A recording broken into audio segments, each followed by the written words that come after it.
Donc un rappel sur la nomenclature en chimie organique. Pour les fonctions chimiques, alors il y en a beaucoup dans ce tableau, on retrouve les fonctions chimiques et en dessous les groupes caractéristiques.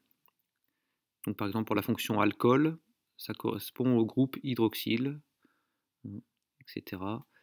On a aussi d'autres fonctions chimiques, donc alcène avec une double liaison entre les carbones, ester, amine et amide. Alors on commence avec les alcènes.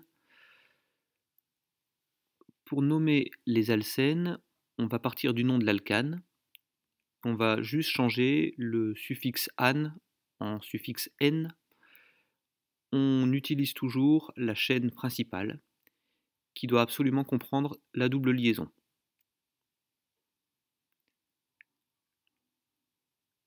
Et on va préciser la position de cette double liaison par l'indice qui est le plus petit possible.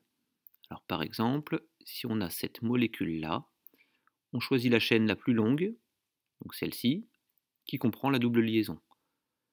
On va numéroter la chaîne de manière à avoir l'indice le plus petit possible sur la double liaison. Donc ici on va numéroter de gauche à droite. Donc 1, 2, 3, 4. Il y a 4 carbones. C'est donc du but 1N. Et il reste un groupe méthyle sur le troisième carbone. Donc on va ajouter 3-méthyle, but 1N. Pour les esters, un ester est une molécule qui est composée de deux parties. Une partie qui va prendre le suffixe -oate, c'est la chaîne principale, et une partie qui va prendre le suffixe -il, c'est la chaîne secondaire, on va dire.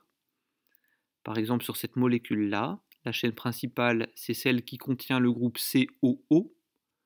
Donc, comme il y a 5 carbones, ça sera pentanoate. Et puis les deux carbones qui sont rattachés à l'atome d'oxygène, là, sont appelés éthyle, donc pentanoate d'éthyle.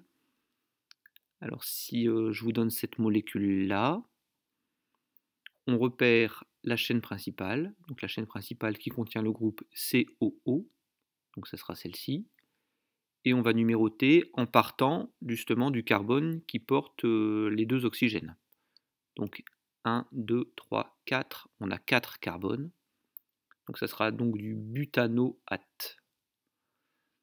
Pour les 3 carbones qui restent, ici sur la chaîne secondaire, 3 carbones, donc ça sera propane, on va ajouter le suffixe -il, donc propyle, butanoate de propyle. Pour les amines, on reprend toujours le nom de l'alcane et on remplace le suffixe -ane par amine. Si jamais l'atome N de la fonction amine porte plusieurs radicaux alkyles, on va préciser devant N-alkyle. Alors, ça veut dire, par exemple, si on a cette molécule-là, on repère la chaîne principale qui est la plus longue, donc c'est celle-ci, et on va commencer à numéroter à partir de l'atome N, donc le premier carbone après l'atome N. Donc ici on va numéroter de droite à gauche. On a 3 carbones, donc ça sera de la propanamine. Il nous reste un carbone branché sur l'atome N. Donc pour préciser cette position-là, on va dire que sur le N, il y a un groupe méthyle, N-méthyle, propanamine. C'est exactement la même chose pour les amides.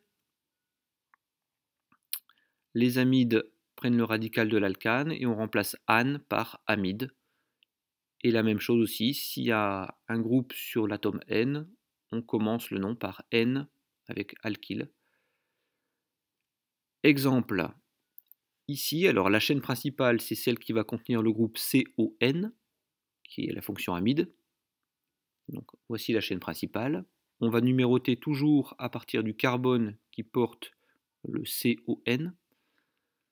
Donc ici on numérote toujours de droite à gauche. On a 3 carbones sur cette chaîne principale, donc ça sera de la propanamide. Et puis il nous reste une chaîne de carbone branchée sur l'atome N, sur l'atome d'azote. Ici en vert, Alors ici, il n'y a que 2 carbones, donc ça sera éthyle, N-éthylpropanamide.